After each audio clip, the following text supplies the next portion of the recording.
My presentation is going to be on the biography of Nikola Tesla. I would like my extra credit to go to the 2D motion vectors and projectiles test. So I'm going to begin by talking about Nikola Tesla's early life. So he was born on July 9th or 10th in Croatia, and it's July 9th or 10th because he was born right at midnight.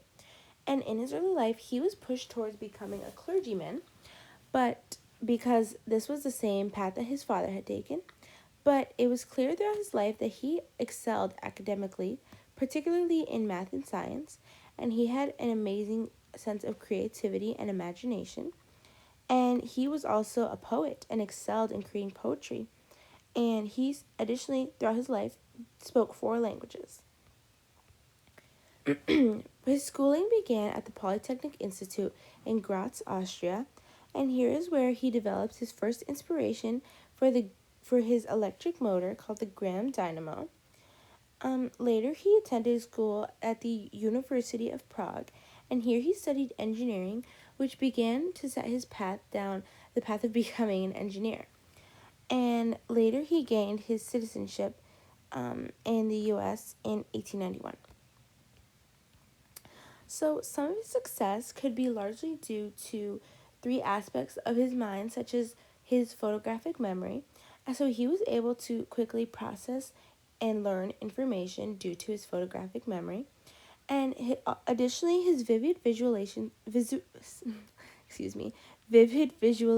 skills allowed him to perfectly visualize in his mind what he wanted to create, which he could edit and correct so that he had an exact model of his inventions in his mind, which was a very unique trait among the people during this time, especially. Additionally, he had acute senses, which may have contributed to his ability to have meaningful scientific insight. And additionally, sometimes his hearing would become heightened, which may have also helped him in his research. So his career began in Budapest, Hungary, at the government telegraph office in 1881. And here is where his famous park story comes from. And he was walking in a park, and he suddenly got the inspiration for the rotating magnetic field. And this was just an idea at the time, but would later develop. Then he moved to Paris, France, and he joined the Continental Edison Company in 1884. And here is where he built his first model of his alternating current motor, which again would develop later in his career. Later, he moved to the United States in 1884 and joined the Edison Research Laboratory.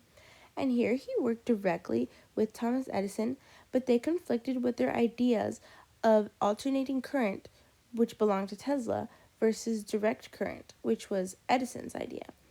And they battled over this, but eventually Tesla separated from Edison due to Edison's fail to keep his promises of a bonus promise for Tesla. Eventually, Tesla opened his own company called the Tesla Electric Light Company, based in New Jersey, and he worked with arc lights, which were requested by his investors, which consisted of creating a type of form of electricity which jumped from wires and created a bright light. And during this time, he also had a big reputation throughout the world because he was asked to go back to his home country and to other countries abroad to lecture. So his influence stretched past the United States and also to many other countries. So he created his first polyphase alternating current motor. Excuse me. And the benefit of this was that it could be sent out hundreds of miles, whereas Edison's invention, which was similar to this, with a direct current, could only be sent out about 2 miles. So eventually, George Westinghouse invested in his company and bought his company, and he helped him advance Tesla's ideas against Edison's. And this was especially shown in the Columbian Exposition in Chicago in 1893, where Tesla was able to showcase the power of his alternating current motor. And he was able to provide power to cities which were miles away, further than Edison's could.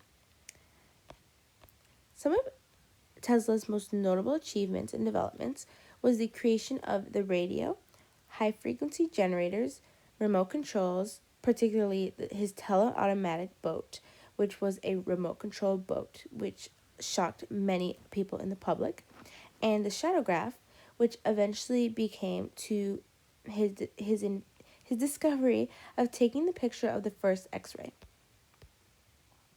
His legacy consists of his most important inventions, including the Tesla coil, which was able to um, was able to create any frequency or voltage and transmit power wirelessly. This is still seen in many products that we use today. So we still have the effects of Tesla's inventions in our lives, such as when we power on our cars.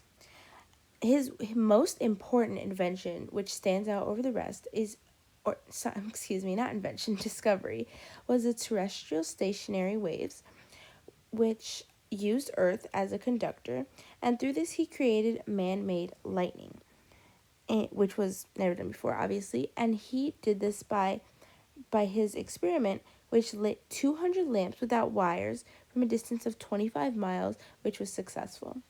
He was awarded the Edison Medal, which was one of the most highly awarded awards in the American Engineering Institute. And he also had a unit of measurement named after him, which measures the intensity of a magnetic field, called the Tesla. And he still had many unexplored ideas, which were later explored by other physicists and engineers, obviously.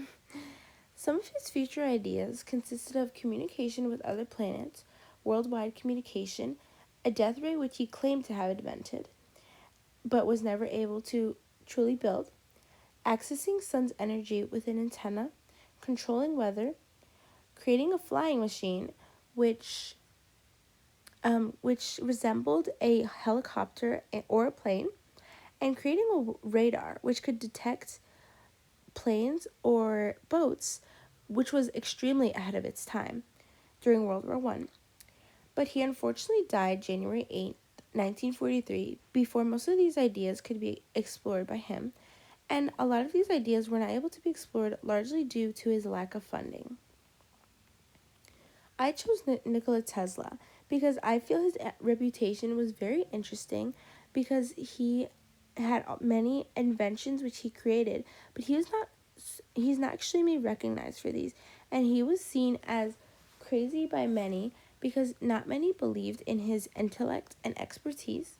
So he worked against the odds of the public and additionally not having any money to fund his researching. But he worked against all the odds and he created hundreds of inventions. And he is very overlooked in our history when we still have the effects of his inventions today, which we use every day, such as in cars. Here's my works cited. Thank you.